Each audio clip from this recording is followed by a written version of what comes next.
pagtalikod. Sabay-sabay tayo susugod, ha? Ah! Kaninong cellphone yun? Hindi sa akin yun, ha? Baka sa'yo. Ayun, oh.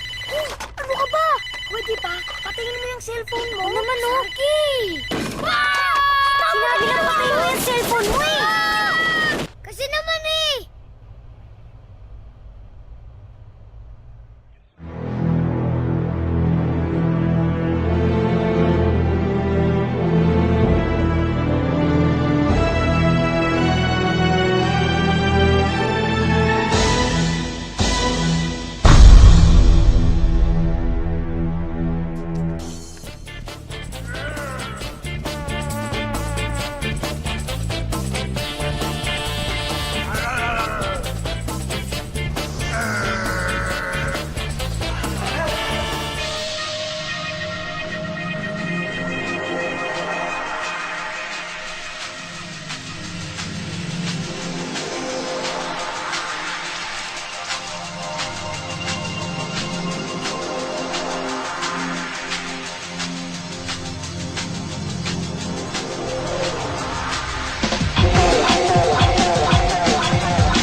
Pero alam nyo ba, na hindi lang sa mga litrato nabubuhay ang mga illusion.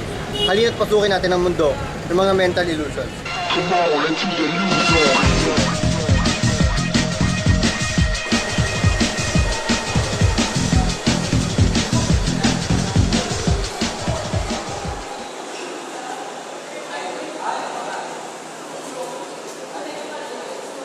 Guys, sisimulan ko kayo mga bala.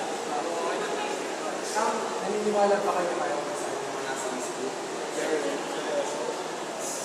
Ganun na. Sige, ganito. Mag-isipin yung number from 0 to 9. Buha niyo na? Okay. Doble nyo ngayon yung number na yun.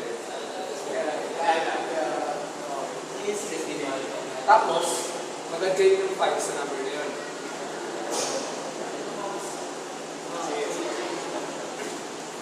I-multiply sa 5 yung number na yun.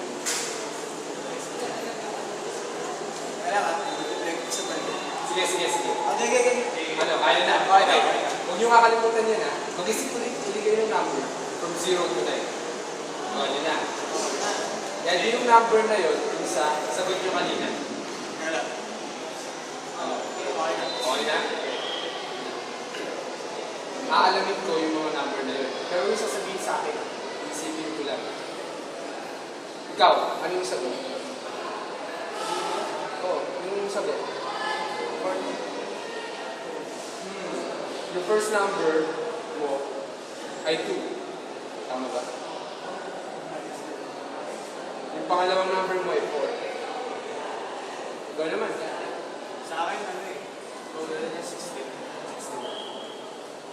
Aha! Parehas 4 yung mga number na pinili mo. Ano ito? Tama ba?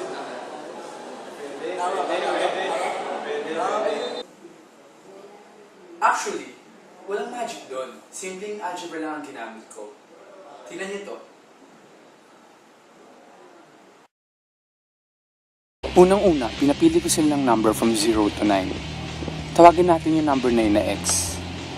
Pinadoble ko yon, so meron na tayong 2x. Nagpa-add ako ng 5, so meron na tayong 2x plus 5. Lastly, pinamultiply ko yun sa 5, so meron na tayong 10x plus 25. Nagpapili ulit ako sa kanilang number from 0 to 9. Tawagin natin yung number na yun na y. Pina-add ko yung number na yun dun sa number kanina. So, meron na tayong 10x plus 25 plus y. Ngayon, ang trick lang, para malaman ko yung mga pinili nilang number, lagi ka lang mag-minus ng 25. So, kung mag-minus ka ng 25 sa 10x plus 25 plus y, magkakaroon ka na lang ng 10x plus y. Yung 10x, yun yung 10th digit. Tapos yung y, yun yung 1st digit. Ang lupit nga naman, ano? Sino mag-aakala na gamit ang simpleng math, makakabasa tayo ng utak ng tao? O kaya na may makakahula ng birthday ng tao? Mula sa pagpapawala ng barya, hanggat sa kung ano-ano pang ibang mga bagay. Para sa mga araw-araw na mga bagay na ginagawa natin, mula sa pag-iisip, pag-aaral, o kaya naman ang pagdarasal. Oo nga, pasensya na sa mga religyoso, pero ano nga ba nagagawa ng pagdarasal? Uy, may quiz na bukas ah. Mag-aaral pa ba tayo? Oo, may puntahan pa ako mamaya. Dali lang yan. Dali lang yan. Pinabasa na ako. Tuition pa lang naman. Madali lang yan. Dali naman mag-tuwi sa silbi. O pre, kumusta quiz? Okay lang. Okay, magkagdasan ako. Sabi ko lang sa'yo, madali lang ang quiz. Kahit siguro wala kang dali. Tapos ano yan.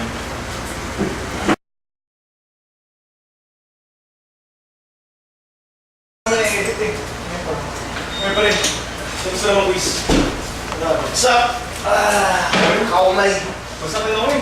Ano mo? Mas ka nagkapak sa lagay na yan? Okay pa lang si Lord. Okay pre, kumusta quiz? Pre, pasado! Perfect ko eh.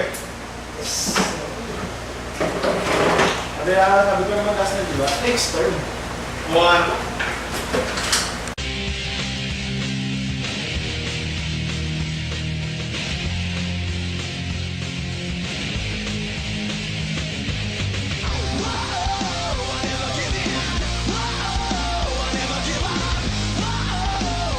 Maaari nga siguro ikatakataka kung paano umiiral ang pagdarasal.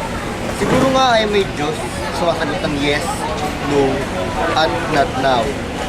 Pwede rin ang lahat ng ito ay produkto ng tadhana na umiiral sa ating buhay. Siguro nga ay palaisipan to para sa marami. Kaya maraming hindi naniniwala, kaya maraming naniniwala.